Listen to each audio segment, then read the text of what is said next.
welcome into the CHGO White Sox pregame show presented by PointsBet. Use promo code CHGO when you sign up to get 2 risk-free bets up to $2,000. The Sox look to avoid to be swept again. The Sox are currently on a 6-game losing streak. Herb, we leave for a weekend, and our boys just absolutely disappoint. It's been rough. It's been really rough, and if you guys are watching or listening to, this is not a podcast, so if you're watching live right now on the pregame, you might hear sounds from the background. It's our guys at the CHGO Bulls, Big Dave and Matt Peck, excited about the Bulls playoff game. So, yes, don't be concerned. We're all good here. But, yes, the White Sox Or it's the rain.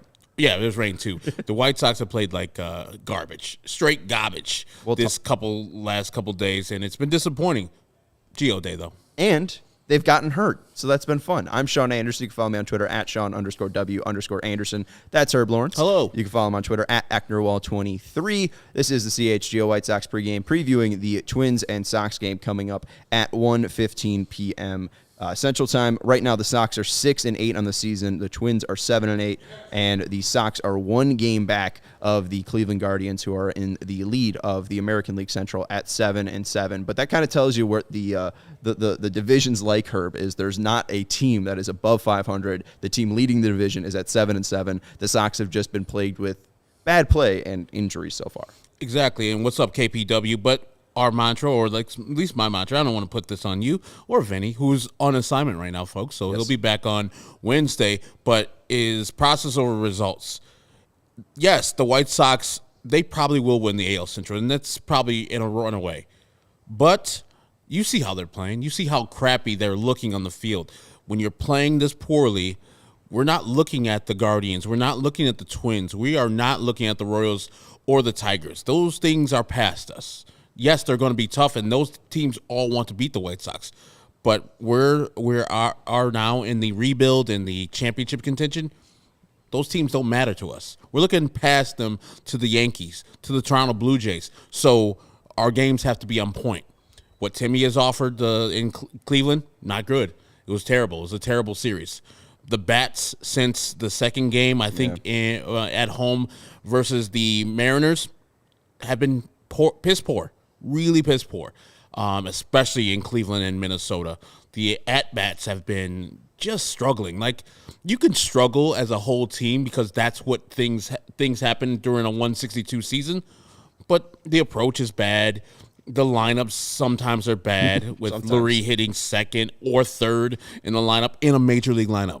Can you fucking believe that? It's unbelievable still to think about that. Finally, today, as we get to the lineups a little later, you'll see our prayers have been answered. This is the lineup that you want to see of the people who are not hurt. Of course, we have people out right now with Eloy going down, and Yohan is still not there. Luis Robert out, even Josh Harrison out. Exactly. So our lineup hasn't been optimized with the people that we expected to start this season, but you still have to execute. You still have to get the job done when it's in front of you, and the White Sox purely have not, and they've been embarrassed in Minnesota like they were embarrassed in Cleveland. Well, and Steve says our defense is so bad, and it doesn't get helped out with Luis Robert being out. I mean, that's the one guy where you're like, well, at least, that guy can play all 3 outfield positions, and now he's out. So outfield has gotten worse defensively, and, the infield has just been brutal so far, to say the least. And the offense hasn't been much better in the 6-game losing streak. They've scored 11 runs. That doesn't even average out to 2 a game.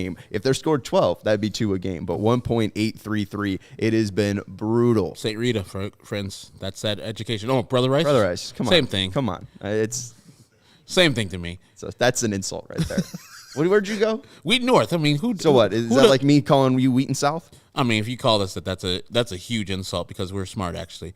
And we are, but that's exactly Brother Rice and Rita. And we are Shout out Zoe. And we are the 7A champions of football. Reigning champions. Goddamn right. Maybe. The Falcon. The Crusaders. Ugh. The Crusades weren't great. Did you guys steal the Atlanta Falcons logo?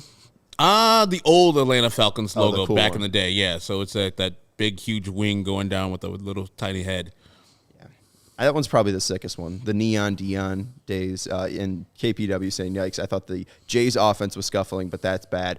Dude, you have Zach Collins as your best hitter right now. I mean, that just tells you why the Jays offense, and see how he spells that. That's offense with the C. Hey, man. It was scuffling. I mean, Zach Collins has been your best hitter so They far. brought over the language from England and didn't change it. We got over here like, ugh, U's everywhere. Get those out of here. Offense is with a S. Let's change that shit immediately. Sox have scored 46 runs. It's the fourth best in the AL Central. There's only 5 teams, friends, and they have the fourth worst run differential at -16 in the AL Central. It's been bad all around. But Lucas Giolito is starting today, so let's stop talking about scoring runs here. The pitching has been good, but what does Lucas need to give this team to give them realistically a win when we're talking about runs here? With run support being limited, if they get 10 runs, well, Lucas Giolito doesn't have to have a great day, but it feels like he needs to have a great day for the Sox to get off this schneid. I mean, what's your favorite Lucas Giolito memory besides the no-hitter?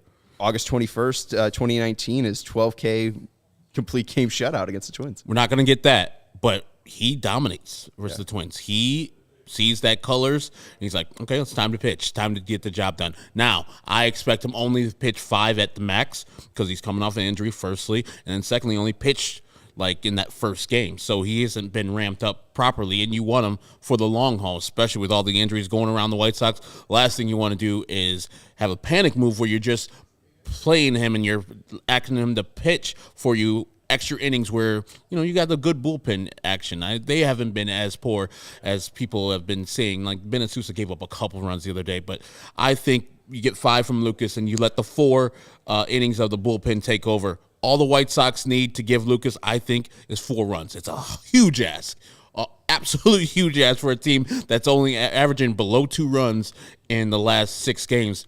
But get to work. Right. You're Major League Baseball players. It's tough to hit. It's tough. The other team is trying to get you out, but you're getting paid to execute, and you're getting paid to be one of the best teams in the American League, and you haven't shown yourself as that yet. So I expect this offense to take it personally, like, hey, we got our ace on the staff, on the bump.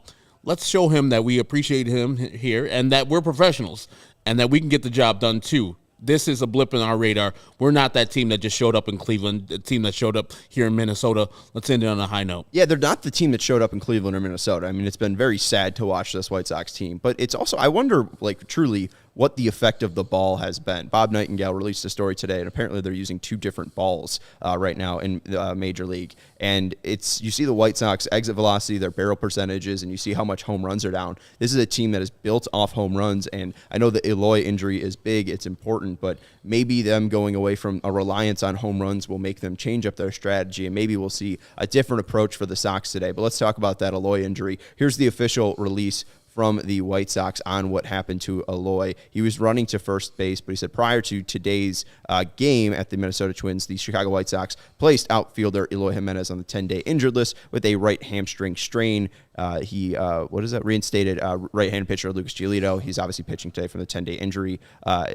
They're going to put him on the 10-day IL. He's going to be out for 6 to 8 weeks. Eloy is. What do you think of the play, and what do you think about his absence now? We dealt with it last year. Andrew Vaughn had to step up. I mean, what's it going to mean now for the 2022 Sox?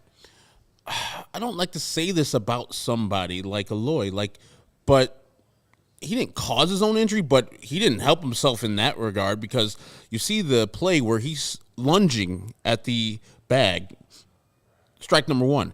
Then he goes to the back of the bag. He touches the back of the bag with his foot. I think that's what exacerbated his next step, which is where his right hamstring supposedly tore.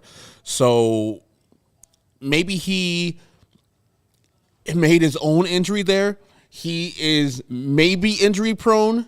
Yeah. Because I don't know what else there is. He's clumsy. He only has played, and I think somebody tweeted it out, like, if he comes back like around the All-Star game, he will only have played like 58% of the available games of his career. Like, it's way too much. I mean, way too little. He's injured all the time. And so from here on out, I'm not going to put too much stock in him. I'm not going to put all my eggs in the Eloy basket like I have the last couple of years, where I'm thinking, okay, he got over that injury. That was a fluke thing. He'll be back, and he'll be strong and healthy, and he won't go on the IL.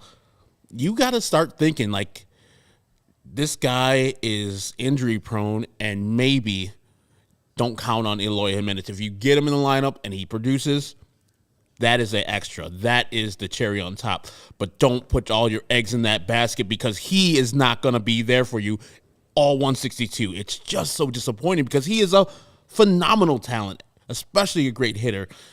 And you can't run to first. You hurt yourself, and that's what the White Sox bugaboo. I mean, we've had so many injuries. A.J. Pollock, who's back in the lineup, he had a slight hamstring thing. We don't know what's happened with Robert right now. After running first. Last year, Robert, with his hip thing. Like, I wouldn't say don't try, but, calm down. Yeah. Like, never lunge for first and never slide into first base head first. Never, ever. These are injuries waiting to happen. So I don't want to be down on the guy, but he is who he is from now on, and I cannot put my heart and my faith in him moving forward. Well, I think back to the 2020 playoffs, and he comes back injured. He hits that double, and then he immediately comes up, pulling up, running into second base. I mean, this has just been something with his legs and running that has been happening what feels like his entire career. And then also I remember, I think it was the Detroit series early on this year, he beat out a double play because he was like busting his tail down the line. I mean, you can't really fault him because he is trying his best. Yes. It's really tough to be like, oh, this guy who is clearly hustling down the line to beat out an infield ground out should not be trying as much as he is. But it is just painful. Steve saying it's sad to watch. It is sad to watch. And I just wonder if he is just clumsy or if it is just like he's so athletic, but the body just never caught up to the size. They always talk about pitchers having a tough time, tall pitchers, tough time repeating their mechanics. Mm-hmm. I wonder if just Eloy has a tough time repeating his mechanics in a way that's going to avoid him getting injured. It's very concerning just because you can't rely on him for 162, but he's your fifth hitter. I mean, he is your guy. He is the guy that you rely on in this lineup to give you 40-plus home runs. When everyone was taking the over home run on Eloy, I just was very hesitant because I know of what his injury history is like, and here we are before April's over, and he's back with a multi-week injury again. And can we see the heaven, White Sox heaven that Keelan Blue always makes up on Twitter? Whenever someone is placed on the IL, they join White Sox heaven. So you see Lance Lynn, Yohan Moncada, Garrett Crochet, Ryan Burr, who is now going down to Charlotte to start a rehab assignment, Joe Kelly, Yermin Mercedes, and I don't even know, I can't even recognize the guy who is below Joe Kelly, Eloy Jimenez, the Goose as well. Is that Garrett Crochet? No, that's not Garrett Crochet. Oh, that's Garrett Crochet on the other side. Yes, friends. I can't even tell. The Goose is dead too. The Goose is dead too. So I mean, that's R.I.P. Goose. That's heaven right there. So shout out to Keelan of Southside Sox. I can't see it from this far. So I have no idea who that one guy is. I'm sure I'm going to be believe it. Disappointed when I see it. Somebody can see it on our comment section. Please point it out. But yes, Keelan also with those heaven memes of the White Sox always being out. But that's hopefully a lot of people right there. Moncada, Lynn, Eloy, people you count on. Crochet. I mean, this Joe team Kelly. is banged up. Joe Kelly. I mean, we didn't even see him yet. I mean, we weren't counting on him, but yes, he is on the IL right now. But yeah, it's very sad that the White Sox have these injuries. It does not excuse them from playing good baseball. Oh, it's Jonathan Stever. Who? Jonathan Stever. Oh, okay. All right. I guess Keelan's just thorough. She's just getting the He's job. on the 60-day IL. So yeah, I mean, just getting the job done. Anyone who's on the IL is on that list. So shout out to Keelan. I just want whoever's in the lineup, and I see KPW earlier in the comments asked if Eloy Jimenez is Derrick Rose. I wish he won an MVP and then got hurt a lot. That'd be great. And I know what you meant by that. But yeah, I mean, yeah, a guy with immense amount of talent where injuries kind of derail his great career. It's sad because he's going to be a guy that was going to hit 40 home runs if he's healthy. In his rookie year, he hit 31 in 122 games. So I have faith in him. I wanted him 50 the last three years. The 2020 season was cut short, but I'm just a mixture of anger, sadness, and concern for Eloy. I hope his mental is good because it's sad for him. He's not trying to hurt himself. It just happens. And so I'm not blaming him necessarily, even though I think what his actions did with the lunging and hitting the back of the bag exacerbated his injury. Well, and I want to talk about this because thank you, Zach, for always being a very smart light. So you have D-Chan87 saying, fire the current strength and conditioning crew, hire a new one. I understand that is the White Sox crutch to go to. They literally just fired the guy last year. The guy that is on the job has been here for a month, A month. Relax. Come on. Like, that's so ridiculous and absurd to just say fire the guy. This is more level-headed from Pine Tar Keyboard. Teaching players to calm down the recklessness and field/run more safely is a common thing. Training staff blame is misplaced. In my opinion, smells like another org-wide coaching failure to me. It has to be something along those lines, because this is something that Eloy keeps doing. This is something that we keep seeing happening over and over again. It can't be the White Sox have the worst hamstrings in the history of Major League Baseball. It's not that they have hired the 2 worst strength and conditioning coaches in Major League Baseball. The human body can't be that difficult when you've been playing baseball for over 100 years. They've been using the same muscles for 100 years now. I really don't think that it's on the 2 strength and conditioning coaches here. It has to be something with that. And I mean, Eloy too. I mean, how many times have you seen an infield grounder where it's like, oh, if that guy ran, he could probably beat it out, but is it really worth it because Eloy was still out, even though he tried to hustle it down the bag, and now he's injured for 6 to 8 weeks. And I know Connor said, why didn't you put him on the 60-day IL? It's because, it could be a 6-week injury. If they can get him before the 60-day IL, they'll take him as soon as they can get him back. But I'm frustrated whenever I see fire the current strength and conditioning coach, because they just did. It's not that guy's problem, I think. Yeah, Alan Thomas got fired after the last longtime strength and conditioning coach got fired after last year's injuries, and they said they're going to reimagine the position of strength and conditioning. And it wasn't Alan Thomas's fault, as they might have intimated last year, and it's not the guy or girl's fault who's in charge of that right now. It's just, as maybe Pine Tar says, maybe it's a organization-wide thing where they're not getting proper stretched out. Soft tissue injuries happen a lot to the White Sox, especially lately. I mean, some point to the fact that Herm Schneider is not the trainer anymore. He hasn't been the trainer for years now, but when Herm was the guy, there's very few arm injuries, very few. I think the White Sox had historically low numbers for Tommy John surgeries when Herm was the guy, and maybe those training regiment things from Herm didn't get passed on to the next generation. But it's got to be something. It can't just be the White Sox are unlucky. I know other teams are getting injured, but it seems the White Sox.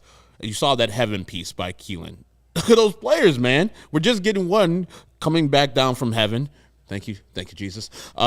With our guy Lucas Giolito, but man, a bunch of people, and we have a couple guys in purgatory, like Luis Robert and Josh Harrison, just waiting for their elevator up or down. And our guy Chirizi saying it's worth looking around the league to see long lists of players on every team injured right now. It's not specific to the Sox.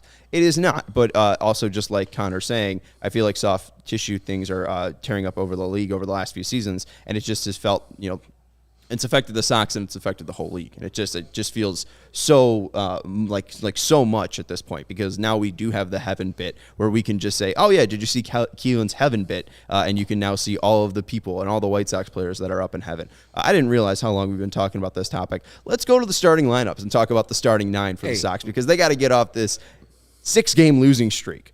Leading off for the Sox will be Tim Anderson. He's playing shortstop. Second, A.J. Pollock. He's playing right field. Third, Yasmani Grandal. He'll be doing the catching. Third.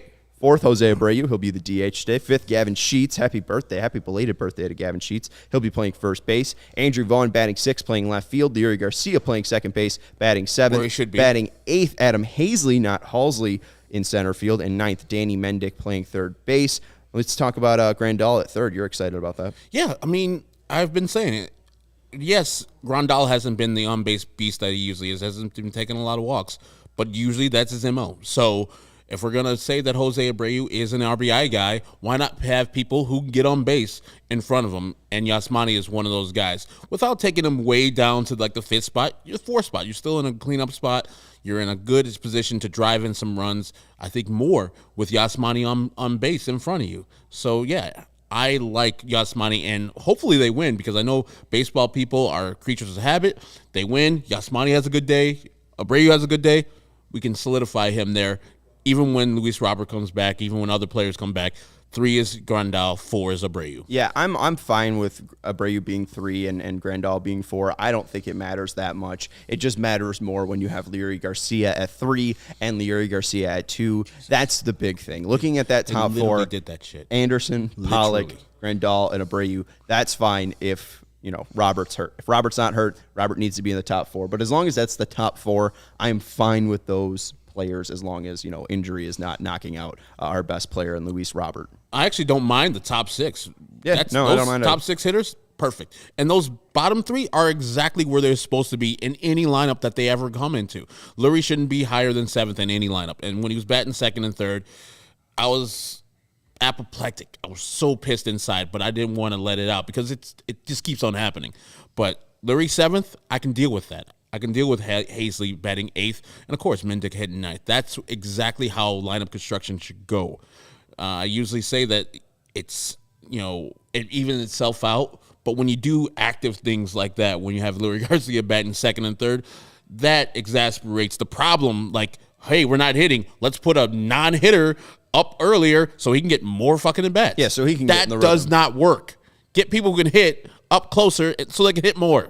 You know what I love seeing? Andrew Vaughn batting 2 yesterday. That was great to see. Like if we never see Lurie Garcia in the top 7, I will be fine. And thankfully we don't have to see Andrew Vaughn out of the lineup, so you don't have to be too apoplectic today. Let's look at the Twins lineup. The 9 that the Sox will be going up against: Byron Buxton leading off for the Twins, playing center field; Luis Arraez DHing for the Twins, batting 2nd; Jorge Polanco playing second base, batting 3rd; Max Kepler playing right field for the Twins; Gio Urshela playing 3rd base and batting 5th; Trevor Larnach playing left field, batting 6th. Batting 7th, Nick Gordon playing shortstop. 8th, Miguel Sano playing first base. And Jose Godoy catching. And I think Jose Godoy is the 20,000th player to ever debut in the major leagues. I remember that was a countdown last year. So I think that he was a Mariner last year and is now a Twin this year. But Miguel Sano batting 8th. You see the struggles, but that's a far fall for him. Yeah, he's a disappointment himself, and it's not because of the injuries necessarily. He was supposed to be better. He's supposed to be what Byron Buxton is, like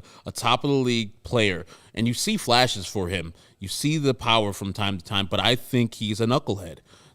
You've seen the off-the-field stuff with Miguel Sano, and now Rocco Baldelli's like, yeah, you're not doing it.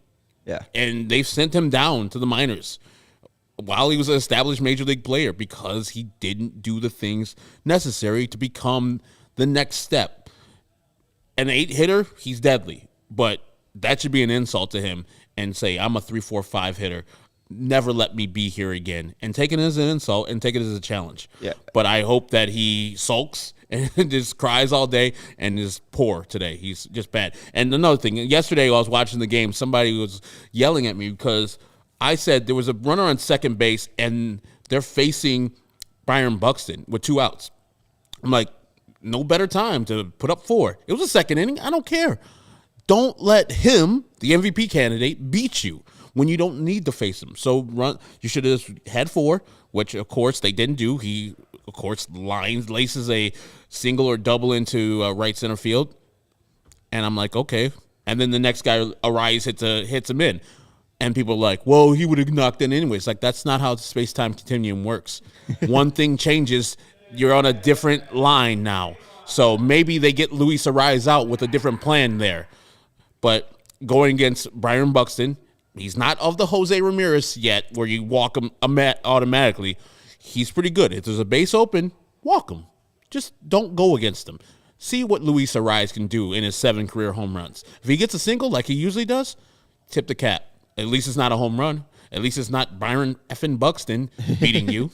And at least Carlos Correa is not in the lineup. That's another thing, too. The White Sox dodge a full Twins lineup. This is a game that you should win. Pine Tar Keyboard saying, can barely count on 2 hands the number of times Vaughn has swung and missed this year. Should be top 5 every day for the amount of Ks and pop-ups with runners in scoring positions we've gotten from others. I agree. And I think that it's just handedness that pushes them out of the top 5 today, but whatever. I mean, Gavin Sheets should be able to smash a couple Archer sliders today. So, I mean, I'm not too worried about it, but Vaughn is clearly, I said it, before the year this year, I think he's going to be the second most productive hitter of the Sox. And even when we were getting up to opening day, I got worried that wouldn't be true. But so far, I mean, he's been that and more for the Sox. Let's talk about Geo Day because Lucas Giolito is back off the 10-day IL. We got Lucas Giolito versus Chris Archer today, the pitching matchup for the Sox and the Twins. These are their last starts. This was Gio before he left the game. 4 innings pitched, no earned runs allowed, 6 Ks and 2 walks. And in Archer's last start, 8 1/3 2.16 ERA, so about 2 earned runs for that start. 8 Ks, 3 walks. So Archer has gone from the Rays to the Pirates, has bounced around, is now on the Twins. Giolito, how you feeling about Gio on the bump? Always great. He's our ace, and especially versus Minnesota Twins, the weird-ass Minnesota Twins. I feel great with him on the bump today, and it's good to have him back.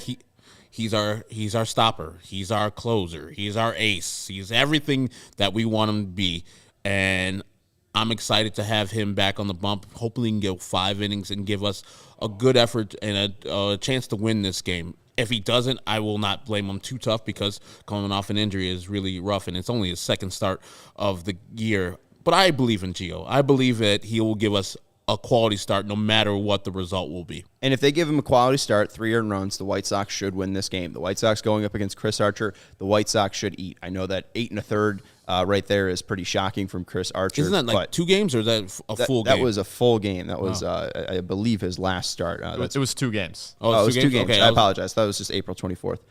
So, yeah, that was 2 games. April 24th. Oh, is it? Yeah. Oh, my bad. I thought my bad on that. I couldn't tell you. I couldn't tell you what day of it is. I know it's Sunday. That's about it. I couldn't tell you that I know it's April. There you go. All right, it's early, man. I got it. The White Sox have Archer. Slider heavy, 54% of the time he's throwing sliders, 45% of the time they're throwing fastballs. So, I mean, this is a 2-pitch pitcher. The White Sox should eat. He throws a lot of sliders in the zone, low and away. It should be a great day for Tim Anderson. So let's talk about some bets that we have. We're using the PointsBet app. Use promo code CHGO when you sign up. If you want to support CHGO, the best way to support CHGO is to download the PointsBet app and use code CHGO when you sign up. If you do that right now, you get 2 risk-free bets up to $2,000. That's not it. If you make a $50 or more first-time deposit, you'll receive a free CHGO membership, which unlocks all of our web content, and you'll even get a free shirt of your choice from the CHGO Locker. That's $2,000 in free bets, a free CHGO membership, and a free t-shirt from the CHGO Locker, all for making more than a $50 first-time deposit at PointsBet. If you have any questions, you can email pointsbet@allchgo.com, and we will help you out. PointsBet is your home for live in-play betting, and it just got even better. Introducing PointsBet's newest feature, the live NBA same-game parlay. If you want to watch the Bulls and Bucks while you got White Sox and Twins on a different screen, you can make a live NBA same-game parlay right now. We got the CHGO Bulls crew watching the Bulls and Bucks right now. Go to PointsBet right now. Combine your favorite bets anytime during the game. And if you want more, you can boost your live same-game parlay so you can watch live, parlay live, and boost live with PointsBet. Online sign-up is available in Illinois. You can download the PointsBet app right now and register your account from start to finish, all from your phone. So what are you waiting for? Once the game starts, don't just bet. Live your bet life with PointsBet. Gambling problem, call 1-800-522-4700. So, Herb, I talked about the fact that the White Sox should perform well today. I think if they get out to an early lead, will really show that the White Sox have shown up to play. But I think the first inning could mean a lot for the Sox here. If they are able to, get to Archer early, I think the Sox are, hey, we need to get off this schneid. We need to break this 6 game. But if they go down 1-2-3 against Archer, I'm going to have a lot of concerns. So I'm looking at that no first-run inning. I think I might take the over on a half run here. So I like that prop for the Sox today. You got any other props for us? Yeah, I got the Yasmani Grandal hitting a home run prop. It's plus 370 right now. So I'm feeling, as you did with Gavin Sheets, pitching that slider into a lefty low, and Yasmani loves it low and right into his bat plane. Crushed Jim Tomei off of Matt Thornton style. Maybe a 3-run homer to start off the game. Three runs right there. I'm also going to go TA to record 2+ bases. 12 Sundays since 2021. 12 Sundays. He has had 2 hits or more. 12 Sundays. And this is including the one against Detroit in 2022. So 12 Sundays dating back to 2021. He has had 2 hits or more. So let's go to TA. And you got something to say about that one. And Steve, right there. TA, please take a pitch or 2. He is a much better hitter overall in his career when he takes the first pitch instead of swinging at the first pitch. It's stark. I had the stats up here, but it's really, really telling that he gets a better look at the pitcher when he takes the pitch. So I would advise him to see what the pitch gives. And it also helps the guys behind him to see what he's offering if Chris Archer's on his game or not today with his slider. So I would advise first pitch taking be perfect for TA, and we can see a victory if he works the count a little bit more. I know that's not his game, but What's working right now? And I could see also just TA, getting a first pitch fastball and just taking it right up the middle or taking it into left field. And, I understand your point, but that's just not how TA works. It's not. The first pitch that he sees, he's going to swing and he's going to try to take it wherever he can to get a hit. You ready to get our click to picks? Let's go. All right. Who you got for today? I think I can guess it. I'm going Yasmani Grandal, of course. You got him hitting a homer. You bat him in the spot that I want him to be batting in. I got to pick him as my guy that's going to go off. He's got protections, if you like that or not, or you believe in that or not, behind him with Jose Abreu. And Yasmani Grandal will be up at the plate, crushing Chris Archer. I predict that home run. I'm putting him bet down. So after the game, if I'm wrong, talk to me. But if I'm right, give me my plaudits. Give me my credit. I didn't know whether to go A.J. Pollock or Andrew Vaughn. It's the A names that were really giving me trouble today. I'll go A.J. Pollock. I can picture, him getting on base, T.A. being on base, and then Yasmani Grandal hitting a grand slam there. But I think A.J. Pollock might rack up 3 hits today. I think T.A. might have 2. You're liking Yasmani Grandal. I'm liking Andrew Vaughn as well. Hopefully today is different than the past 6 games because the White Sox need it to be. And honestly, I can't think of any other outcome because just the past couple of games have been so upsetting to watch. The White Sox need a win. They need a good performance, not only for themselves but for the fans because this chat is gloom and doom as well because I think the Sox players are injured more than league average. The question is why. We don't know. We don't know. It feels like that. I don't know if they are. So I gotta look that into. I'll look into that during the game to see if the Sox are more injured than people on a league average. But thank you guys for watching today's CHGO White Sox pregame. For Herb Lawrence, you can follow him on Twitter at EcknerWall23. I'm Sean Anderson. You can follow me on Twitter at Sean_W_Anderson. The show, you can follow us on Twitter at CHGO_White Sox. For our great producer, Stephen Nicholas, thank you, Steve, D-Chan, John, Zach, also Connor, KPW, Chirizi for jumping in the chat, Dan from the 219. We appreciate everyone for jumping in. And go Sox. We will talk to you after the game.